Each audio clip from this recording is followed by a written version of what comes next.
nós vamos agora fazer uma abordagem em torno de um projeto urbanístico, para a gente entender como se aplica aqueles recursos oferecidos pelo Francis Ching e também aqueles nos oferecidos como contribuição pelo Kevin Lynch. O Kevin Lynch vai trabalhar com algumas estruturas de análise dos espaços. Em primeiro lugar, a análise dos caminhos, que é por onde se dá a circulação e aonde se começa também a desenvolver uma noção de percepção do espaço. Esses caminhos são os locais onde fluem os observadores e os usuários de determinada obra.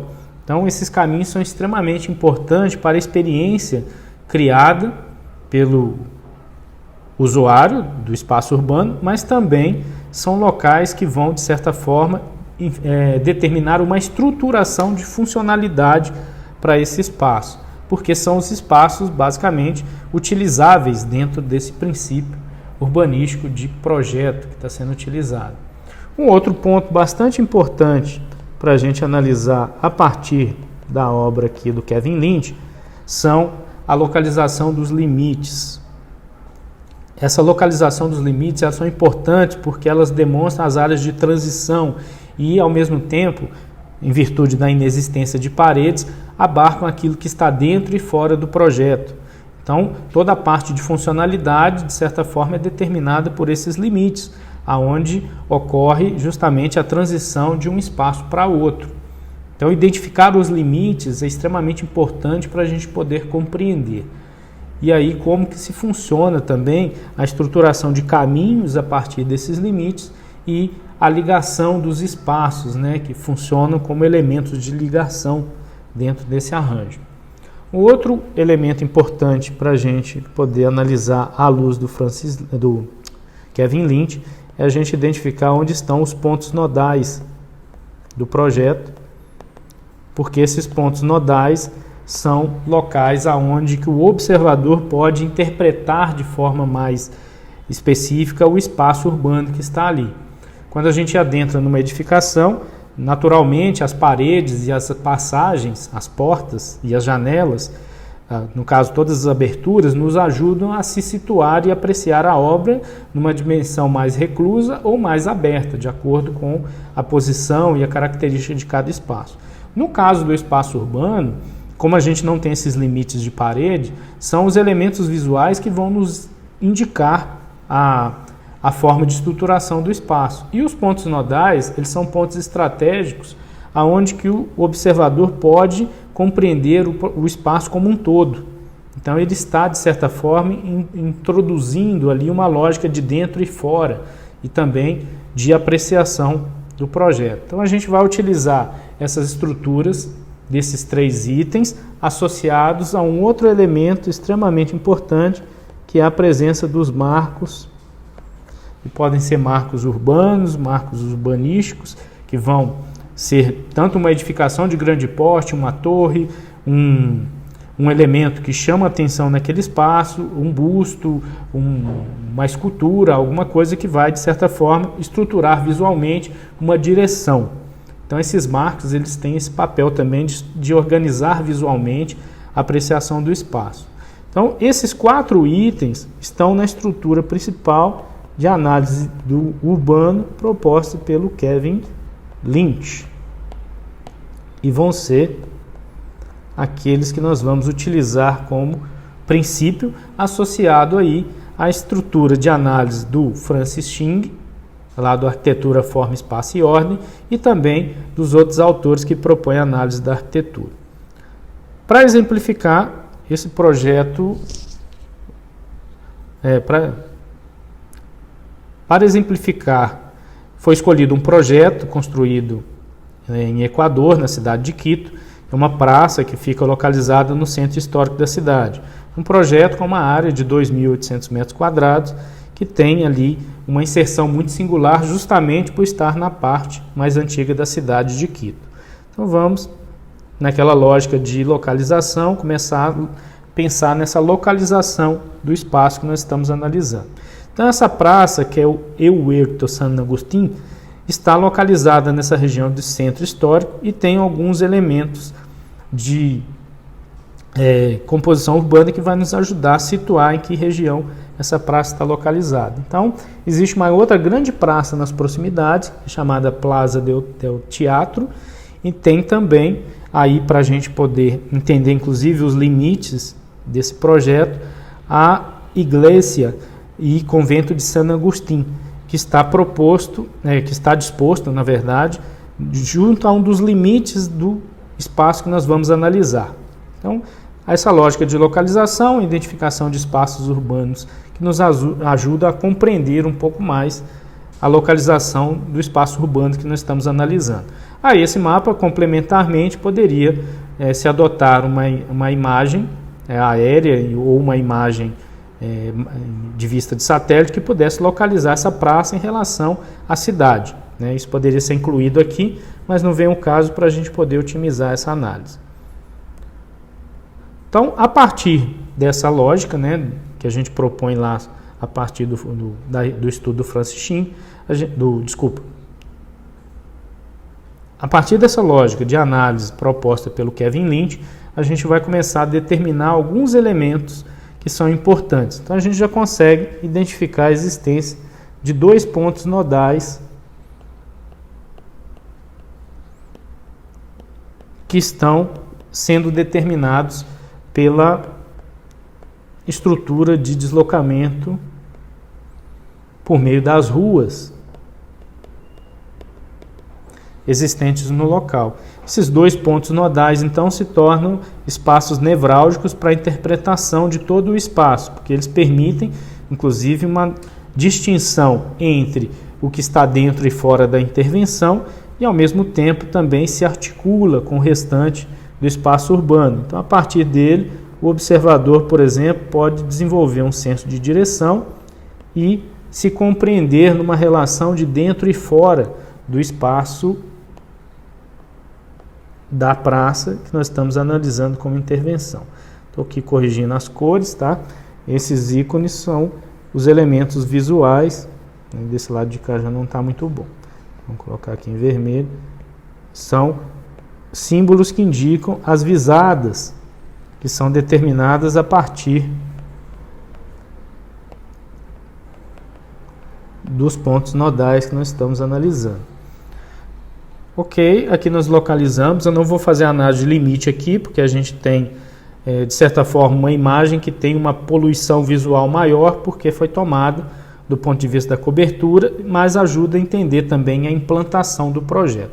Então, do ponto de vista dessa percepção, a gente vê aqui a imagem de satélite que nos demonstra novamente a organização desses pontos nodais. Eu vou tirar essa marcação sólida e vou usar uma achura nesse ponto aqui para tornar mais claro a visualização desses pontos nodais que nós estamos analisando.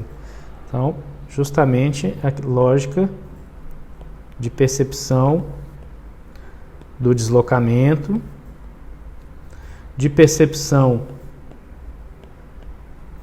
visual ao mesmo tempo, então as visadas orientadas a partir desses pontos nodais e a percepção do dentro e fora dos limites da área que nós estamos analisando. Então, essa estruturação bastante interessante. Agora, com essa imagem da planta da praça, a gente pode evoluir para outras análises propostas a partir do Kevin Lynch. A primeira delas, claro, nós vamos analisar a questão dos limites.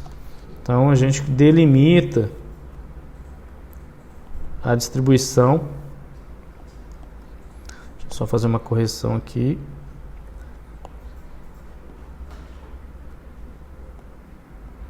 Então, tudo que está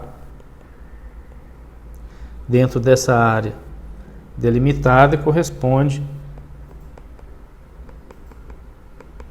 à intervenção. E nós temos aqui os limites. Nós vimos já anteriormente, temos os pontos nodais a partir daqui. Os marcos nós vamos analisar a partir de outras imagens que vai nos ajudar a interar-se com essa relação. E, por fim, nós temos aqui a lógica do caminho. Esses caminhos nós vamos perceber que podem ser diferenciados por tipo de uso. Que a praça, apesar de delimitar um espaço para pedestre, há nela uma condição de circulação de veículos. Nós vamos ver a delimitação justamente até para proteger os pedestres. A partir desse caminho de veículos, nós temos caminhos induzidos para os usuários, que a praça tem uma diferença de nível, então existe ali entre os espaços algumas escadas também que vão ajudar nessa lógica de organização dos caminhos. A própria disposição de mobiliário, de vegetação, também nos ajuda a organizar essa lógica dos caminhos. Então, o caminho de pedestres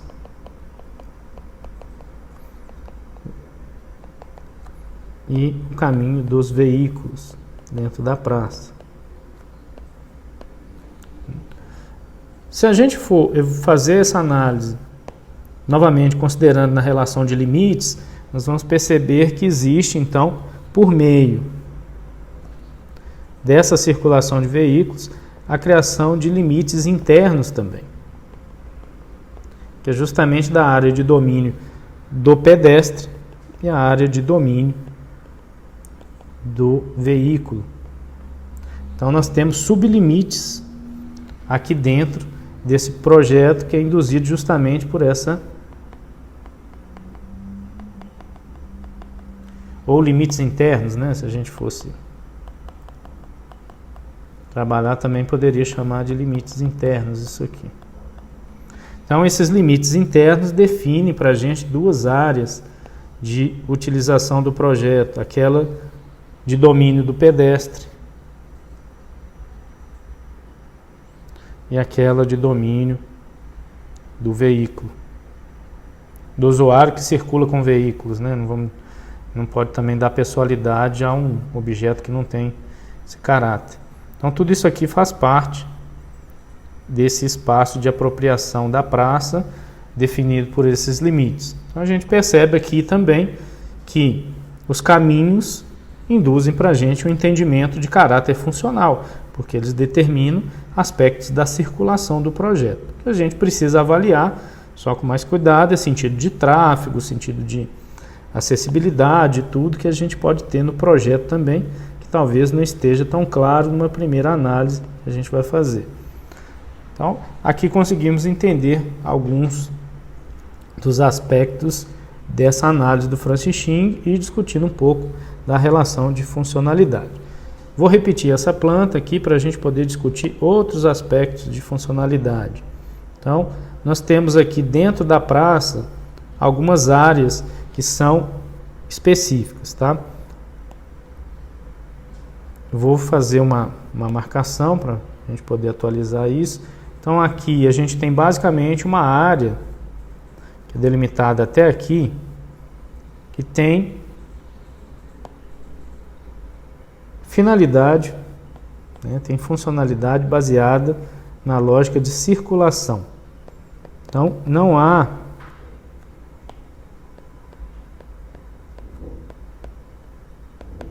uma finalidade muito maior do que essa. Ao mesmo tempo, até a gente pode também, com a análise do local, a gente pode verificar que existe uma associação à área comercial externa.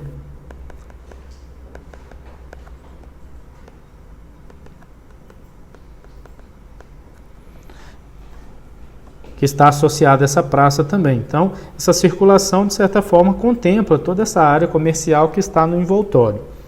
Aqui, a gente já vai perceber que existem elementos diferentes, então, espacialmente, nós vamos perceber a existência aqui, nesse local, de uma área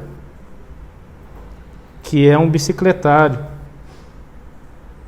Esse bicicletário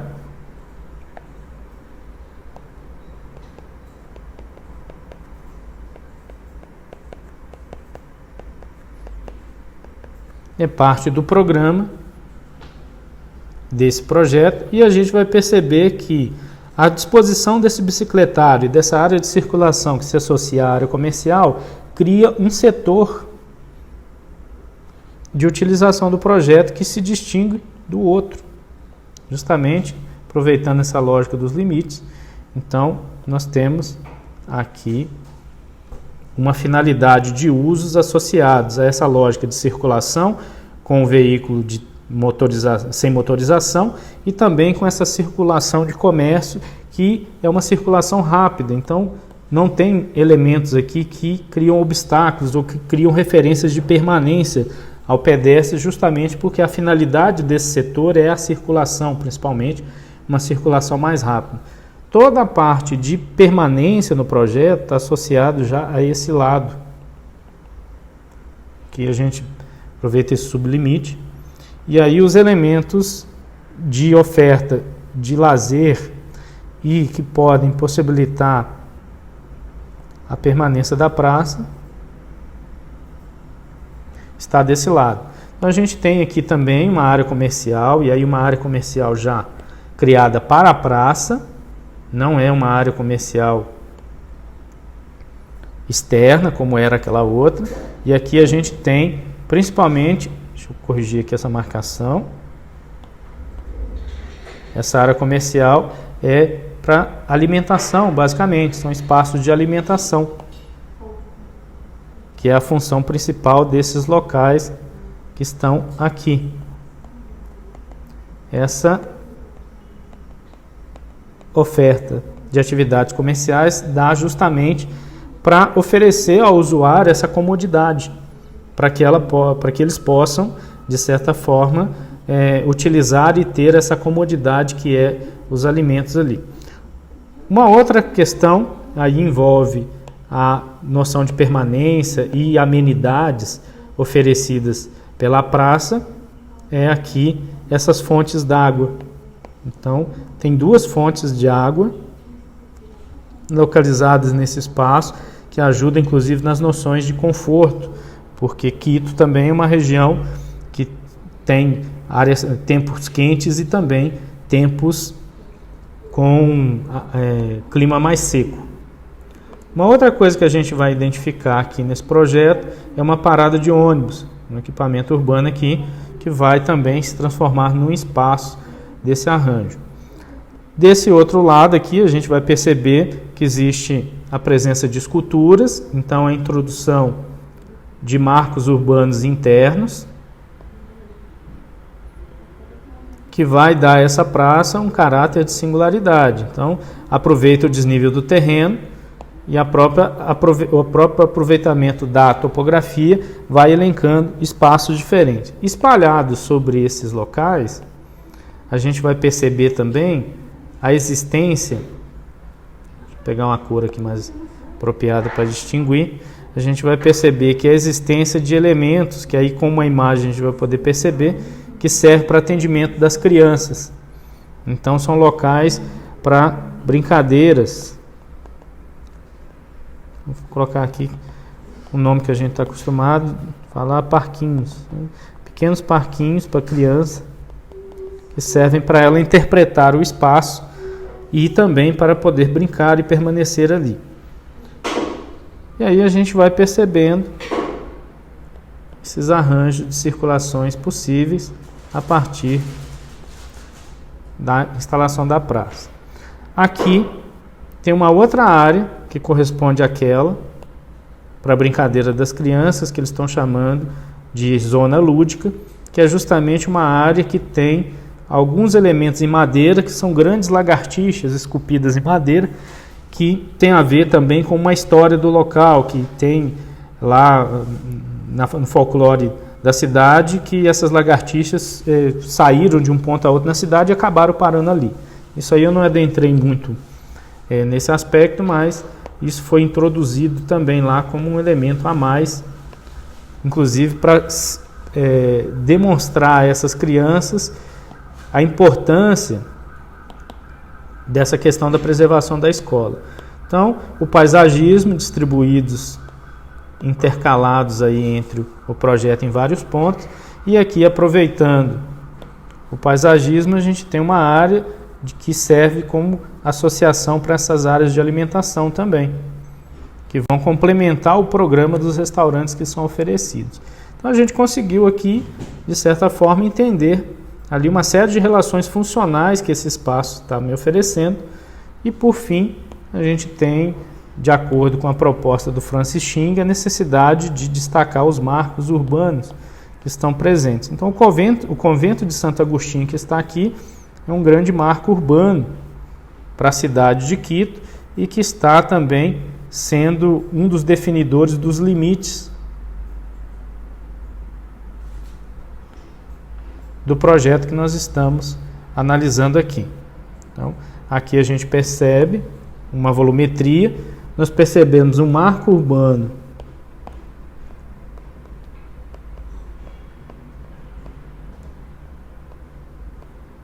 que é uma referência para todo o centro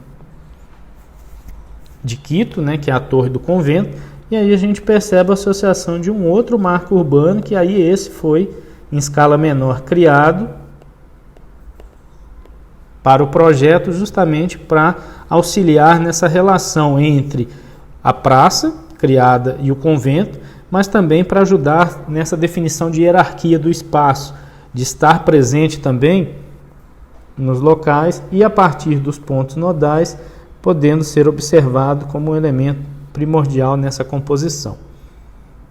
Alguns detalhes funcionais que a gente pode analisar e as plantas do local vai nos permitir ampliar essa análise. A gente vê aqui as relações de circulação vertical, circulação a partir das calçadas, aí a gente pode analisar a estrutura dos elementos construídos e assim por diante. Então, de certa forma, a gente pode ali, né, entender algumas relações de escala e outros elementos que podem contribuir a partir da nossa análise. Para não estender muito, aqui a gente vê novamente os elementos do Francis Ching, muito claramente, a partir das relações de luz e sombra criado. Tá? A implantação em eixo. Então, o eixo a gente pode perceber aqui também, ó. A lógica de repetição. Percebam, toda vez que a gente tem uma estrutura, essa estrutura cria uma repetição.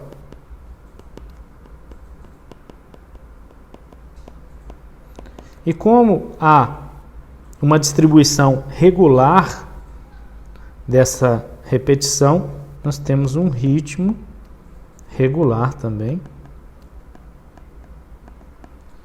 determinado por essa repetição. Novamente aqui outra área de luz e sombra. Luz e sombra ressalta textura existente ali no projeto. Ao mesmo tempo, nós temos, com a eliminação do pergolado, uma subtração, que vai ser recorrente justamente para iluminar as áreas que vão ficar protegidas, desprotegidas dessa iluminação natural. Aqui, textura, né, pelas pedras, que contrasta com o metal utilizado. Aqui também a gente tem a textura induzida pelo pergolado. Aqui também a gente pode ver nessa outra imagem claramente as noções repetição, do ritmo, né, criado, da textura,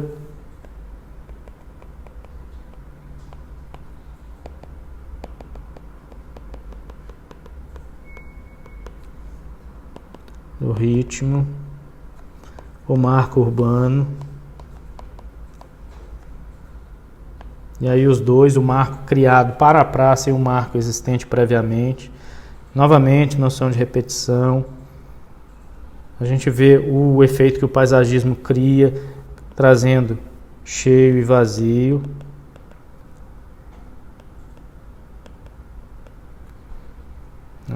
E aí, assim por diante, tem inúmeras possibilidades aqui de análise que a gente pode estender. A escultura também, outro marco urbano.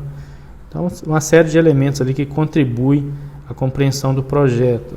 Percebam também que existe uma lógica de repetição nos canteiros, que vão criar um efeito bastante interessante ali. A gente pode analisar a textura dos materiais também. E a gente percebe o uso da pedra e da madeira como elementos importantes. A barreira criada aqui também para separar a área de circulação dos veículos para a área de circulação dos pedestres. Então o carro circula por aqui por dentro. O pedestre percebe visualmente que ele tem uma área a se tomar cuidado. Aquela área ligada ao comércio local que a gente viu lá na primeira planta. Então tem uma série de possibilidades de análise que basta a gente aprofundar no projeto, entender o local que está inserido, que nós vamos poder fazer uma boa análise, tá?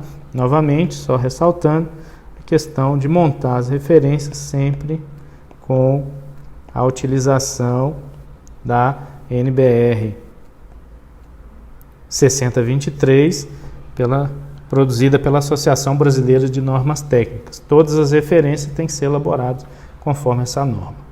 Tá? Então, para todos, lembrando que nós temos a entrega do trabalho a ser realizada no dia 17, vocês vão encaminhar por e-mail, e nós estamos encaminhando já para a segunda orientação, que vai ocorrer no dia 10. A orientação do dia 13 já teve, nós vamos para a orientação no dia 10, e assim nós concluímos essa etapa, tá? Muito cuidado, lembrando que o salvamento do arquivo vai ter a indicação da etapa 2 e o nome de vocês, tá? Então espero com esse vídeo ter ajudado a esclarecer um pouco mais a organização desse processo de análise que vocês estão desenvolvendo e que se torne mais claro para a próxima orientação.